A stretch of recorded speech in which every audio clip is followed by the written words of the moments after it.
عيون اهل الغدير شلون جايبكم نمنميات. مثل ما تشوفون هاي العربانه الحلوه النظيفه جذبتني خلتني اصور. حبيبي شلون الصح؟ حيدر شو تقدم لاهل الغدير؟ شبس بوتيتا عراقي حلزوني.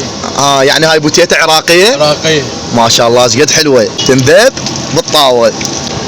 نروح على غير شيء. يلا راح اشوفكم معشوقه العراقيين الاكله الشتويه الباقله. يا لبلبي يا لبلوب. ما لقيت منافس على اللبلبي. لا تشاطه. اي والله اكيد اريد منافس على. يلا تسوي لي. انا راح اجرب والطريح الامانه راح اذوق اللبلبي لنزام. اذا طيب راح اقول بسم الله. بعد حتى لا اكذب عليكم ماكو وحده. للامانه كلش طيب. عاش تيده امانه الله ورسوله. كنت يم الاسطوره واحد لبلبي اللي صاير بالغدير شارع جامع خديجه.